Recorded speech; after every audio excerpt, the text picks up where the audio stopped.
Birleşen Arap Emirliklerining milli bayramy Milli günniň 50 ýylygy Türkmenistanyň paýtagty Aşgabat şäherine belendi.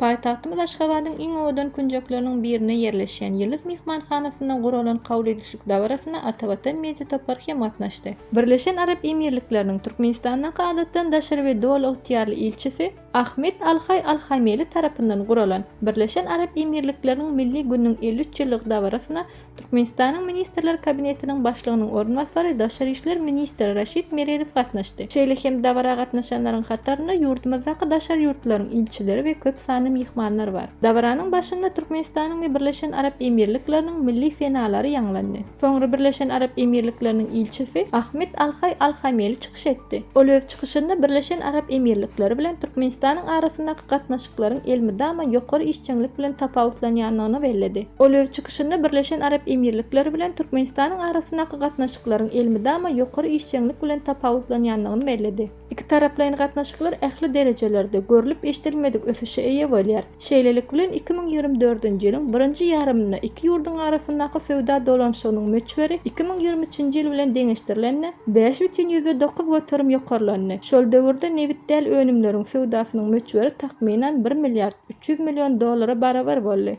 Öňümüzdäki ýyllarda bu görkezijiň 2 artmagyny maksat edýär. Häzirki wagtda Birleşen Arap Emirlikleri Türkmenistanyň iň uly 4-nji sowda hyzmatdaşydyr diýip ilçi bellidi. Şeýle hem ilçi iki ýurdun arasynda meden ynsanperwer ugrdaky gatnaşyklaryň hasy pugtalanýanlygyny bellep, sport ulgamynda hem hyzmatdaşlygyň ösdürilýänligini aýtdy.